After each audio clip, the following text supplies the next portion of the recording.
Welcome to ज्ञान square. Friends, मैंने अपने लास्ट वीडियो में आपको बताया था कि सर्कुलर फ्लो ऑफ इनकम क्या होता है। अब आपने सुना होगा कि इसी इकोनॉमी में कभी पैसा ज्यादा हो जाता है, कभी कम हो जाता है, कभी गवर्नमेंट टैक्सेस बढ़ा देती है, कभी कम कर देती है। तो इन्हीं सबको मैक्रो इकोनॉमिक्स के टर्म्स में लीकेज और इंजेक्शंस बोला जाता है। तो आज इन्हीं कंसेप्ट्स के बारे में जानते हैं, समझते हैं और पढ़ते हैं। उसके बाद जानेंगे कि डोमेस्टिक टेरिटरी टर्म का मतलब इकोनॉमिक्स में क्या होता है। So be with me till the end of video and now पहले तो समझते हैं कि इंजेक्शंस और लीकेज नॉर्मल मतलब क्या होता है। तो आप जानते हैं इंजेक्शन मतलब किसी चीज में इंजेक्ट करना, इंजेक्ट करके उसको एक्सपैंड करना, उसको एक्सेलरेट करना। और लीकेज मतलब कहीं ना कहीं से कोई चीज़ कम होते जा रही है, वहाँ से निकलते जा रही है। ये तो हुआ नॉर्मल टर्म्स में। अब देखते हैं कि मैक्रो इकोनॉमिक्स के टर्म्स में इंजेक्शंस और लीकेज का मतलब होता क्या है। Let us know about the injections in macroeconomics. Injections are the flow variables which cause expansion in the process of production or the process of income generation in the economy. एक economy में जो producer sector होता है, जो production करता है, उनको expansion करने के लिए, उनको अपना बिजनेस एक्सपैंड करने के लिए कुछ फ्लो वेरिएबल्स इकोनॉमी में डाले जाते हैं, उसे इंजेक्शंस कहा जाता है। अब जानते हैं कि ये फ्लो वेरिएबल्स क्या होते हैं। These can be investments, exports, increase in consumption expenditure of household sector और government sector। या तो इन्वेस्टमेंट को बढ़ाया जाएगा या एक्सपोर्ट को बढ़ाया जाएगा। अब जैसा कि आप लोग जानते हैं कि अगर यहाँ से चीज़ें एक्सपोर्ट की जाएगी तो इकोनॉमी में क्या आएगा, इनकम आएगा, बाहर से मनी सप्लाई होगी, तो हमारा जो इकोनॉमी है वो एक्सपेंड होगा। ऐसे ही जब हाउस होल्ड सेक्टर या गवर्नमेंट सेक्टर, याद है ना ये भी दो सेक्टर हैं, तो ये दोनों सेक्टर जब कंजम्पशन करते हैं, जब अपने कंजम्पशन एक्सपेंडिचर को बढ़ाते हैं, मतलब ये क्या कर रहे हैं, पैसे को खर्चा कर रहे हैं, इकोनॉमी में मनी का फ्लो ज़्यादा हो रहा है, तब क्या होगा, जो इकोनॉमी है हमारी वो एक्सपैंड करेगी। तो इसे बोला जाता है इंजेक्शन। ये फ्लो वेरिएबल्स हैं जो कि इकोनॉमी को एक्सपैंड करने के लिए इंजेक्ट किए जाते हैं। इसका इफेक्ट क्या पड़ता है इकोनॉमी पे? Add to the production capacity of the economy. Production बढ़ता है, हमें समझ ही आ रहा है, जैसे ही उसमें पैसा ज़्यादा आ रहा है प्रोडक्शन ज़्यादा होगा। Generate demand for the produced goods and services. Demand को भी बढ़ाता है, लोगों के पास खर्चा करने की कैपेसिटी ज़्यादा है, house hold sector, government sector अपना कंजम्पशन एक्सपेंडिचर बढ़ा रही है, इसीलिए क्या हो रहा है, इकोनॉमी जो है वो एक्सपैंड कर रही है। इस पूरे इंजेक्शन का पूरे इकोनॉमी में क्या इफेक्ट पड़ता है, तो ये ग्रोथ को स्पीड अप करता है। इतना तो हम लोगों को समझ में आ गया। अब देख लेते हैं कि लीकेज क्या होता है। Now let's know what does leakages means.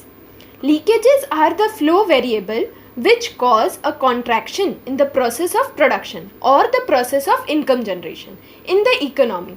जैसा कि हमने पढ़ा कि इंजेक्शन से क्या होता है, इकोनॉमी एक्सपैंड होती है, तो लीकेज से क्या होगा, इकोनॉमी कॉन्ट्रैक्ट हो जाएगी, इकोनॉमी छोटी हो जाएगी, इकोनॉमी में जो पैसा है ना वो कहीं ना कहीं से निकाल लिया जाएगा, ताकि क्या हो, इकोनॉमी में मनी का फ्लो जो है वो कम हो जाए। तो इन जो निकालने के फ्लो वेरिएबल्स होते हैं ये क्या हो सकते हैं, सेविंग्स।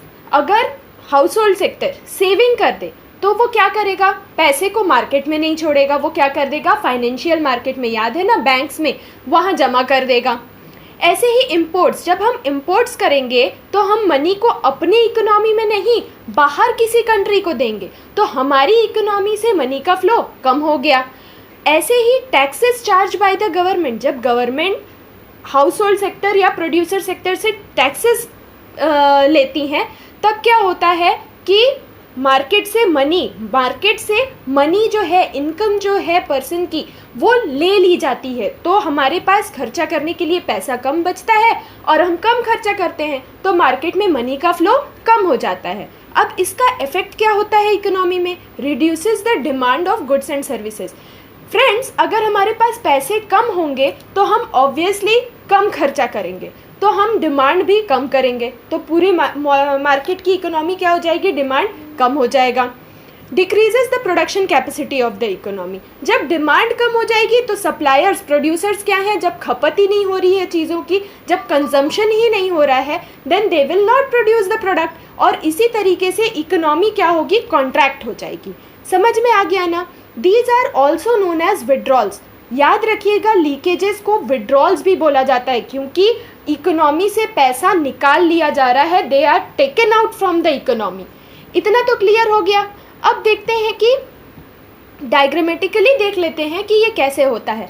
आप देख पा रहे होंगे कि फर्म्स और हाउस होल्ड सेक्टर में तो वैसे का वैसे ही इनकम और कंजम्पशन घूम रहा है, लेकिन इंजेक्शन हो रहा है किससे, इन्वेस्टमेंट, गवर्नमेंट से, कंजम्पशन एक्सपेंडिचर से, एक्सपोर्ट से, इनसे क्या हो रहा है, इकोनॉमी में इंजेक्शन हो रहा है।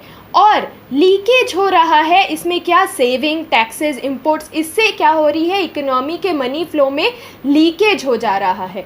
ये पूरा तरीका है जैसे कि लीकेज और इंजेक्शंस एक इकोनॉमी में कैसे वर्क करते हैं। यहाँ तक कंसेप्ट्स पूरे क्लियर हो गए होंगे। अब एक बहुत ही इम्पॉर्टेंट कंसेप्ट पढ़ते हैं। फ्रेंड्स, मैंने अपने फर्स्ट वीडियो में आपको बताया था कि मैक्रो इकोनॉमिक्स जो है वो एग्रीगेट में डील करता है, it study economics as a whole. तो उस होल में मैंने आपको ये भी बताया था कि यहाँ पे हम domestic income, national income, GDP, ये सब की पढ़ाई करते हैं, इन सब का स्टडी किया जाता है मैक्रो इकोनॉमिक्स में। तो डोमेस्टिक इनकम जानने के लिए सबसे पहले तो जानते हैं कि what do you mean by domestic territory. Domestic territory का मतलब समझ में आएगा तब तो हमें समझ में आएगा कि डोमेस्टिक इनकम इनकर्ड कहाँ होती है, कमाई कहाँ पे जाती है। तो पहले तो देखते हैं डोमेस्टिक इनकम मतलब, डोमेस्टिक टेरिटरी मतलब क्या होता है।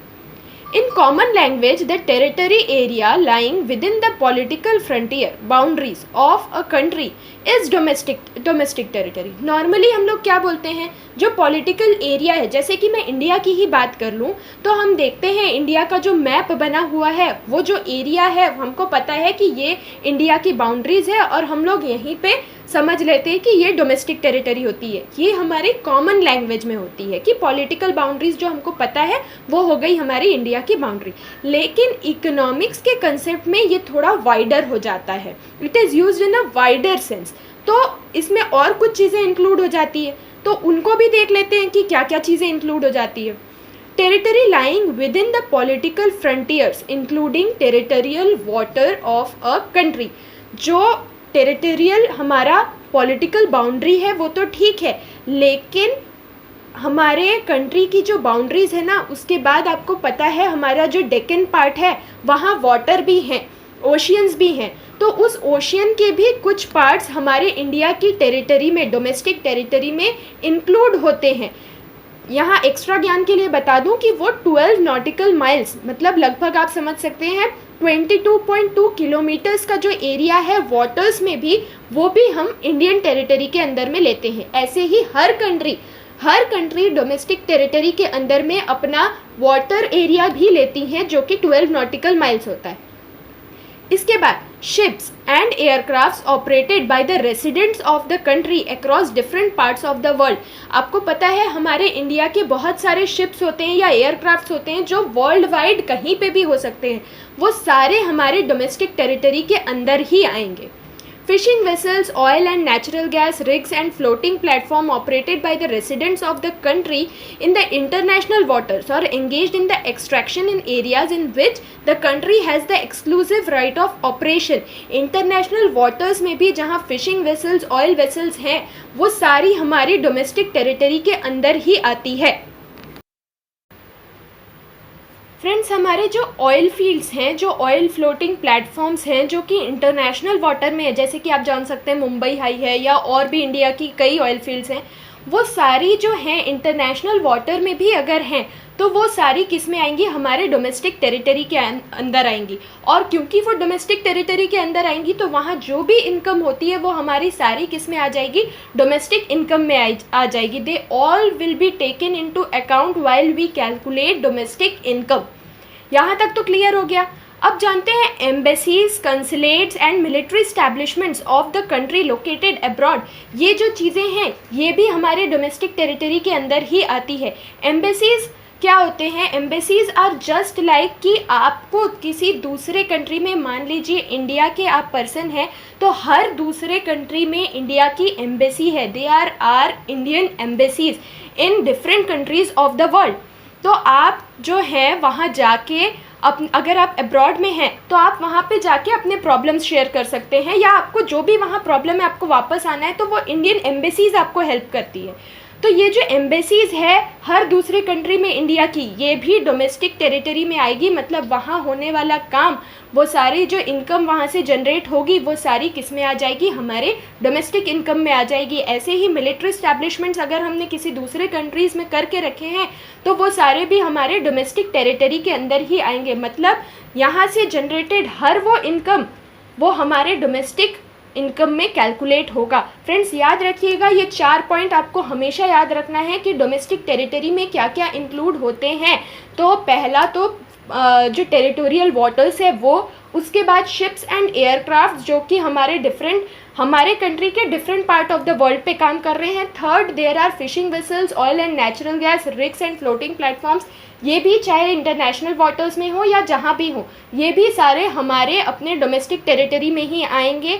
और embassies, consulates and military establishment, ये भी किसी भी दूसरे कंट्री में अगर इस्टेब्लिश्ड हैं तो भी ये हमारे डोमेस्टिक टेरिटरी में आएंगे. और क्योंकि ये सारे डोमेस्टिक टेरिटरी में आएंगे तो यहाँ होने वाला सारा इनकम जो है वो हमारे डोमेस्टिक इनकम में कैलकुलेट होगा.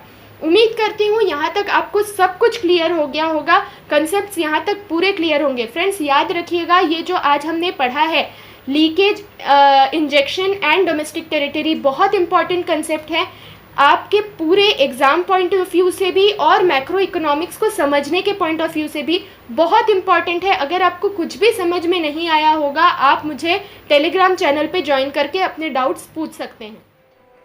फ्रेंड्स उम्मीद करती हूँ आपको वीडियो पसंद आया होगा. अगर पसंद आया तो लाइक कीजिए, शेयर कीजिए और हमारे चैनल को सब्सक्राइब कीजिए और उस बेल आइकन को प्रेस करना बिल्कुल भी मत भूलिएगा. फ्रेंड्स आप हमें कमेंट्स करके भी बता सकते हैं कि आपको हमारा वीडियो कैसा लगा. आप हमें टेलीग्राम चैनल पे भी ज्वाइन कर सकते हैं, उसका लिंक मैं डिस्क्रिप्शन बॉक्स में दे दूंगी, या फिर आप डायरेक्टली टेलीग्राम ऐप पर जाकर ज्ञान स्क्वायर सर्च कर सकते हैं. वहाँ हमारा चैनल है, आप उसे ज्वाइन कीजिए. I upload free PDFs questions there and I also provide PDFs of the slide from where I teach you. तो मिलते हैं अब हमारे नेक्स्ट वीडियो में. Till then, stay safe, study hard.